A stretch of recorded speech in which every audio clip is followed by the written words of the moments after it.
आज मैं भारतीय दर्शन के बारे में कुछ चर्चा करते हुए इसकी विशेषताओं के बारे में बताऊंगी। दर्शन जो ये शब्द है दृश्य धातु से बना है, जिसका अर्थ होता है देखना। दर्शन का व्युत्पत्तिगत अर्थ हम लेंगे दृश्यते अनेन इति दर्शनम, यानी जिसके द्वारा देखा जाए वह दर्शन है। तो प्रश्न उठता है कि यहाँ किसे और किसके द्वारा देखने की बात की जा रही है। सामान्य तौर पर हम आँख के द्वारा बाहरी पदार्थों को देखते हैं और इसे ही हम दर्शन कहते हैं, लेकिन हम जब दर्शन शास्त्र की बात कर रहे हैं तो उसका उद्देश्य आँख के द्वारा सामान्य वस्तुओं को देखना नहीं है, बल्कि सूक्ष्म दृष्टि के द्वारा सामान्य वस्तुओं और घटनाओं के पीछे जो सत्य मौजूद है उसे देखना, उसे जानना, यही इसका अर्थ है। तो दर्शन शब्द का अर्थ हुआ जिसके द्वारा सत्य का साक्षात्कार किया जाए, सत्य का ज्ञान प्राप्त करना या सत्य ज्ञान पाने की कोशिश करना ही दर्शन है। इसमें अंतर्दृष्टि और तार्किक परीक्षण भी शामिल है। तो हम एक उदाहरण से इसे समझ सकते हैं कि जैसे अपनी आंखों से हमने किसी को मरते देखा। ये जो मृत्यु है ये सामान्य दर्शन है मृत्यु का, लेकिन इसी मृत्यु के पीछे क्या सत्य है, क्यों इंसान आता है, क्यों इंसान जाता है। जब हम इसके कारणों पर सूक्ष्म दृष्टि से गहराई से चिंतन मनन करते हैं, हम सोचते हैं कि मृत्यु क्या है, क्या यह अनिवार्य सत्य है, क्या इससे किसी तरह से बचा जा सकता है, क्या मृत्यु के बाद भी जीवन है। ये जो प्रश्न होते हैं तो ये इन्हीं से दर्शन शास्त्र की उत्पत्ति हुई। इसे ही दार्शनिक चिंतन कहा जाता है। दर्शन शास्त्र में इसी तरह से गहराई से जगत और जीव के अस्तित्व के प्रश्नों पर, उनके निर्माता, उन ईश्वर आदि पर, कर्म फलों के प्रश्नों पर, दुख के कारणों, उनके प्रश्नों, उनकी उत्पत्ति और उनके विनाश आदि पर जो विचार किया जाता है, इन प्रश्नों पर जो गहराई से विचार किया जाता है वही दर्शन होता है। दर्शन शास्त्र गहन चिंतन के द्वारा जिस सत्य की खोज करता है वो केवल बौद्धिक खोज नहीं होती, बल्कि इसका उद्देश्य सत्य की वास्तविक खोज करके उसकी यथार्थता को प्राप्त करके उसकी सार्थकता और उसके साक्षात्कार में होती है। यानी दार्शनिक सत्य की साक्षात अनुभूति प्राप्त करना चाहता है। यही हमारे ऋषि मुनियों ने किया था, इसीलिए उनके उक्त चिंतन को दार्शनिक चिंतन हम कहते हैं। दर्शन शास्त्र को अंग्रेजी में हम फिलोसॉफी कहते हैं। ये फिलोस प्लस सोफिया इन दो शब्दों से मिलकर बना है। फिलोस का मतलब है प्रेम या लव और सोफिया का मतलब है ज्ञान या विजडम। तो जाहिर है कि हम ये समझ सकते हैं कि फिलोसॉफी का मतलब हुआ लव फॉर विजडम। इसका मतलब है कि फिलोसॉफी का अर्थ हुआ कि ज्ञान के प्रति, जो एक बौद्धिक ज्ञान के प्रति जो एक प्रेम या उत्कंठा दार्शनिक में होती थी, उसी को फिलोसॉफी में आगे जा कर के हम डेवलप हुआ पाते हैं। तो फिलोसॉफी और दर्शन शास्त्र में एक छोटा सा अंतर है कि फिलोसॉफी में ज्ञान के प्रति अनुराग के कारण व्यक्ति दार्शनिक चिंतन की तरफ जाता है, और दर्शन जो भारतीय दर्शन है वो एक सत्य का साक्षात्कार चाहता है और वो उन कारणों को जानना चाहता है कि जिनके आधार पर ये जन्म, ये जीवन, ये विश्व निर्मित हुआ है।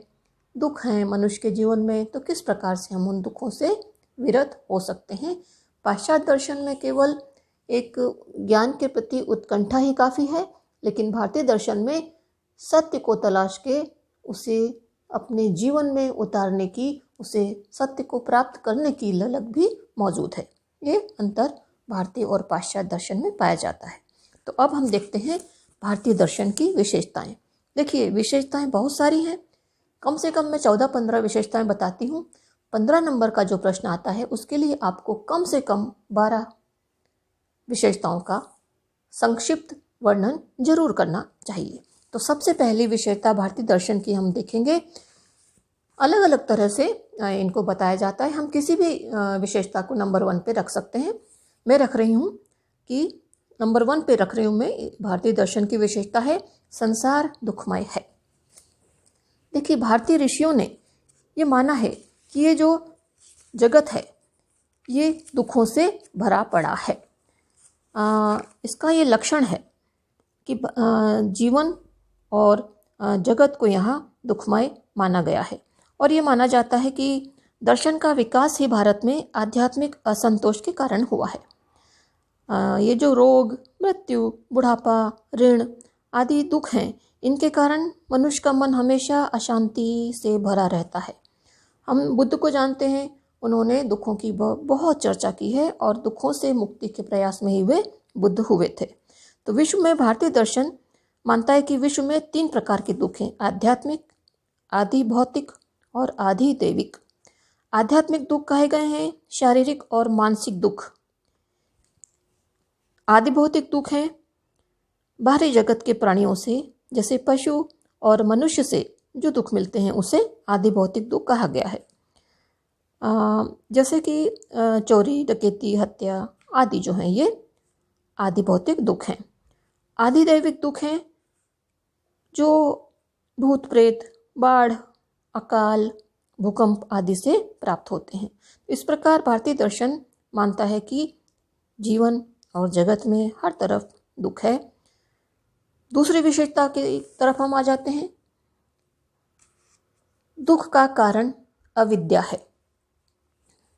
लगभग हर भारतीय दर्शन संप्रदाय इस चीज को मान के चलता है। चार्वाक को छोड़ दें तो हम ये देखेंगे कि हर भारतीय दर्शन संप्रदाय में माना गया है कि दुख का कारण अविद्या है और अविद्या का नाश करके हम दुखों से मुक्ति पा सकते हैं। अब तीसरी विशेषता में इसको मैं आपको संक्षिप्त में बता रही हूँ। तीसरी विशेषता है भारतीय दर्शन आशावादी दर्शन है। जब दुख की बात चली तो कुछ लोग कहते हैं कि इसमें तो दुख ही की चर्चा है, ये तो निराशावाद है। जी नहीं, दुखों की चर्चा करके रह नहीं जाता है। दुखों की चर्चा के बाद वो दुखों से मुक्ति पाने की बात करता है, इसलिए इसे आशावादी दर्शन कहा जाता है। अब इसी से इसकी चौथी विशेषता निकल जाती है कि मोक्ष ही जीवन का चरम लक्ष्य माना गया है। भारतीय दर्शन की विशेषता है कि इसमें मोक्ष को मानव जीवन के लिए परम प्रिय बताया गया है। तो जब हम दुखों से मुक्ति की बात करते हैं तो संपूर्ण दुखों से नाश जो है वो मोक्ष हो जाता है। मोक्ष की धारणा वैसे बहुत विराट है, मैं इसके लिए एक अलग से ही वीडियो बनाऊंगी और मैंने कुछ बनाए भी हैं, आप उसे देख सकते हैं। तो भारतीय दर्शन की अगली विशेषता थी कि भारतीय दर्शन आशावादी दर्शन है। इसमें निराशावाद है, लेकिन उसको दूर करने के लक्ष्य को लेकर जब भी चलता है तो ये मोक्ष तक पहुंच जाता है। तो मोक्ष ही भारतीय दर्शन का चरम लक्ष्य माना है। ये भारतीय दर्शन की अगली विशेषता हो जाती है। इसके बाद हम देखें कि अगली और विशेषता इसकी वो है आत्मा के अस्तित्व में विश्वास। देखिए, चार्वाक को छोड़कर लगभग हर भारतीय दर्शन संप्रदाय मानता है कि आत्मा का अस्तित्व होता है और आत्मा को अजर अमर मानने के कारण ही भारतीय दर्शन को अध्यात्मवादी भी माना गया है। चार्वाक भी वैसे आत्मा को मानते हैं, लेकिन वे सनातन शाश्वत आत्मा को नहीं मानते, वे इटर्नल आत्मा को नहीं मानते। वे आत्मा को केवल जन्म से मृत्यु तक के बीच ही स्थित मानते हैं।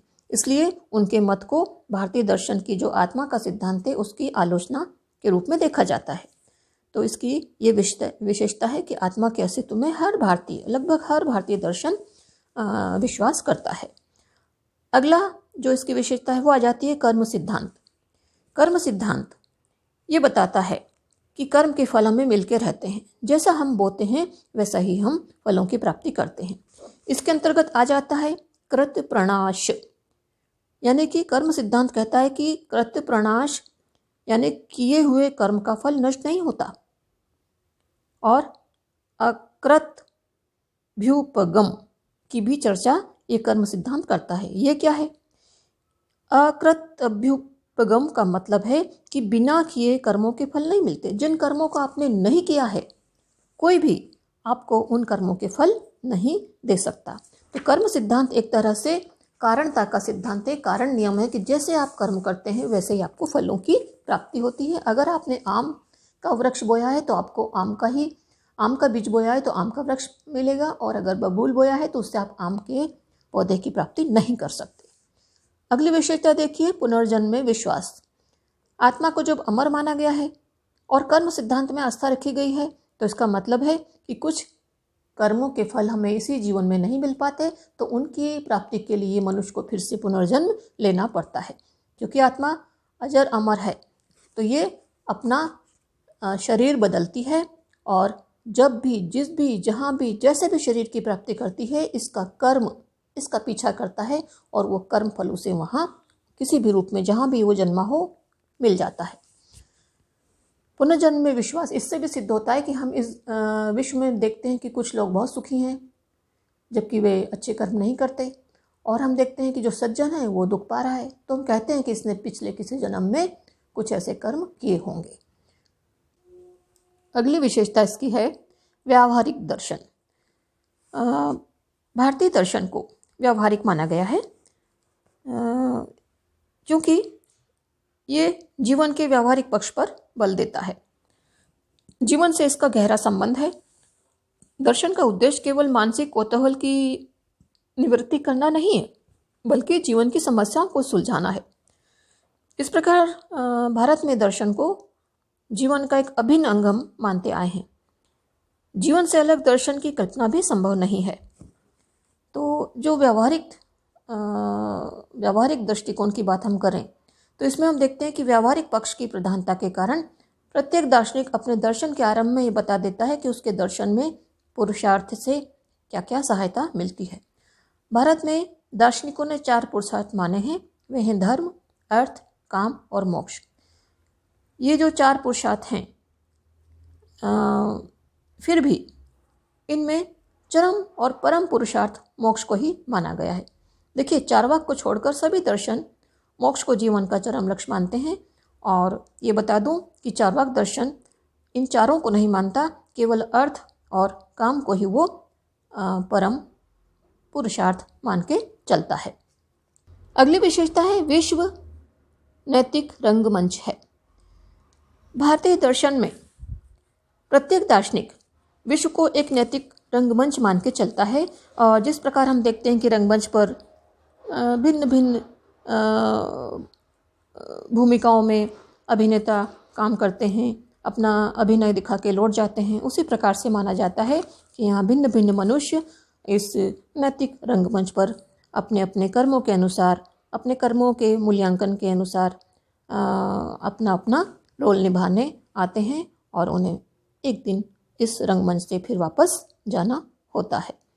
तो मानव के कर्मों पर मूल्यांकन के उद्देश्य से हम जो दृष्टि डालते हैं वो ये पाते हैं कि अपने वर्तमान जीवन में कर्मों को सफलतापूर्वक करने के कारण मनुष्य अपने भविष्य जीवन को सुनहरा बना सकता है। यानी कि ये नैतिक रंगमंच है, यहाँ पे आपको अपनी भूमिका में नैतिकता लाना बहुत जरूरी है।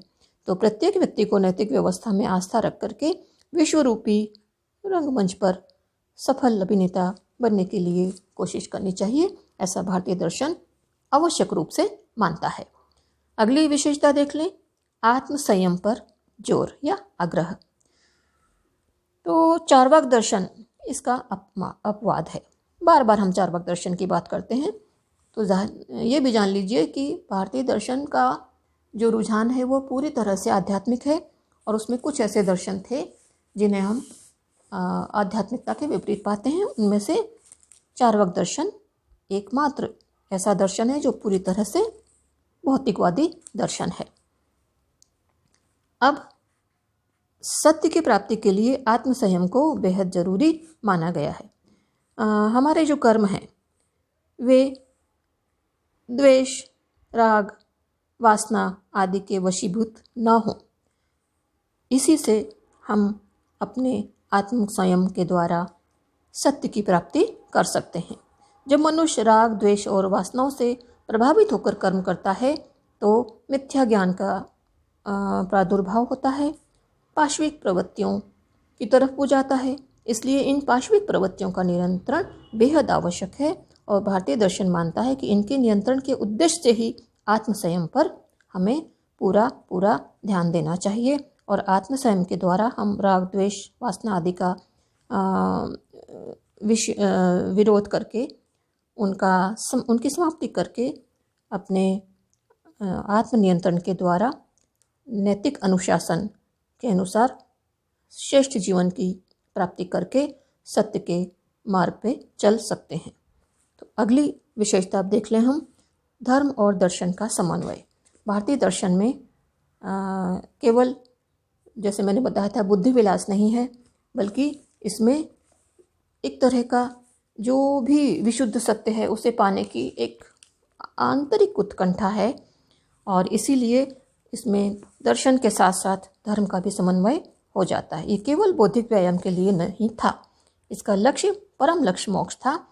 धर्म का लक्ष्य भी मुक्ति की प्राप्ति है, मोक्ष की प्राप्ति है। इसीलिए हम भारतीय धर्म और दर्शन दोनों में गहरा संबंध देते हैं। तो ये जितने भी सभी धर्म जो हैं दार्शनिक विचार रखते हैं और हम देखें कि ये जो दर्शन है इसमें भी इस प्रकार से धर्म का समावेश हो जाता है और भारतीय धर्मों को दर्शन से बौद्धिक आधार मिलता है, तो भारतीय दर्शन को धर्म से एक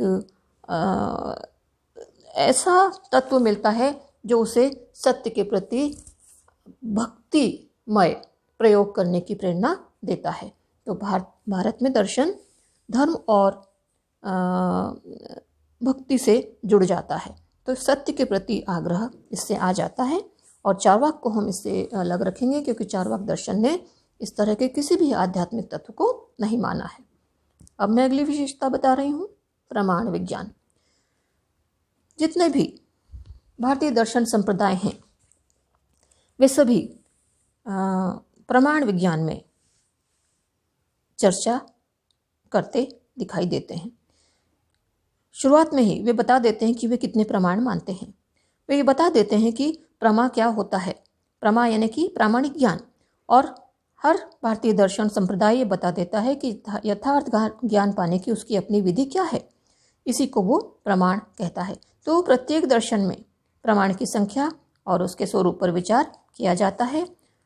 ये चार्वाक को हम फिर देखें यहाँ, तो चार्वाक ही एकमात्र ऐसा दर्शन है जो एकमात्र प्रमाण को मानता है। ये प्रश्न कई बार कॉम्पिटिटिव एग्जाम्स में पूछा जाता है कि कौन सा दर्शन है जिसने केवल एक प्रमाण माना है। प्रमाण 1 से लेकर 6 माने गए हैं और कुछ दर्शन संप्रदाय 3, 4, 5 और 6 मानते हैं। मात्र चार्वाक ऐसा दर्शन है जिसने एक ही प्रमाण को माना है, वो है प्रत्यक्ष। प्रत्यक्ष को ही एकमात्र प्रमाण मानने के कारण वे जितने भी अनुमान, शब्द, अर्थापत्ति, अनुपलब्धि आदि जो प्रमाण हैं उनको नहीं मानता, इसलिए वो आध्यात्मिकता से और भी परे हो जाता है क्योंकि वो जो कुछ प्रत्यक्ष है उसी को वास्तविक मानता है। तो भारतीय दर्शन की अगली विशेषता और हम ले लें, भूतकाल में आस्था।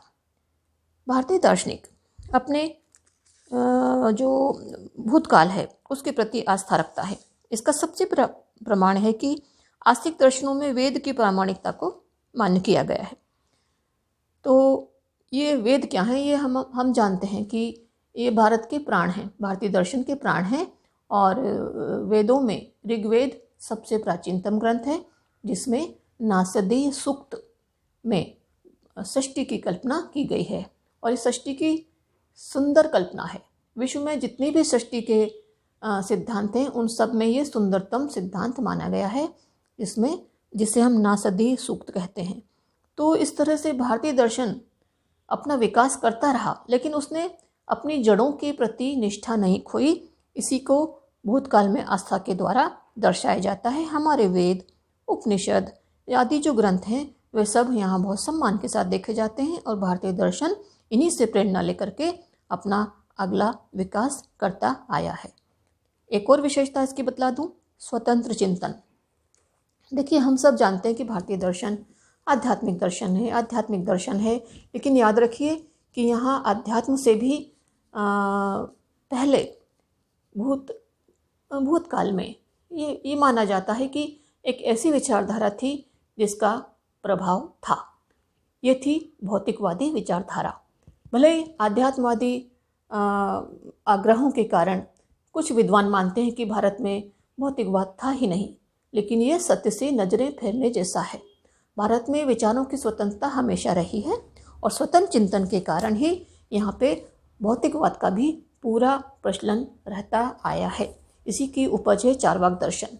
हालांकि ये कहा जाता है कि चार्वाक दर्शन के जो मूल ग्रंथ थे उनको आध्यात्मवादियों ने कुढ़ के, जल के, चिढ़ के मारे जला दिया। उसका बहुत थोड़ा सा अंश अभी हमें मिलता है, लेकिन फिर भी हमको मानना पड़ता है कि यहाँ वैचारिक स्वतंत्रता पर बल दिया जाता रहा है। इसीलिए ये दोनों विचारधाराएं साथ साथ चलती आई हैं। वैचारिक स्वतंत्रता पर कोई अंकुश प्रायः दर्शन शास्त्र में नहीं था। शास्त्रार्थ होते थे, उनमें जो भी व्यक्ति चाहे जो भी शास्त्रार्थ कर सकने में समर्थ होता था वो हिस्सा लेकर के अपना मत प्रस्तुत कर सकता था। उसको इसकी पूरी आज़ादी थी। तो ये कुछ भारतीय दर्शन की विशेषताएं मैंने बताई हैं, बहुत सारी हैं और भी हो सकती हैं। इनमें से आप कम से कम 12-13 विशेषताएं, जब भी कभी क्वेश्चन आपको लिखना है, जवाब देना है क्वेश्चन का, तो उसे 12-13 क्वेश्चन है, 14 पूरे लिख सकते हैं। और भी कहीं आपको बुक से मिलती हैं तो उनको लेकर के लिखिए। आपको पूरे नंबर प्राप्त करने के लिए, अच्छे नंबर प्राप्त करने के लिए इन सब विशेषताओं पर अच्छे से ध्यान देना होगा। तो आज इतना ही।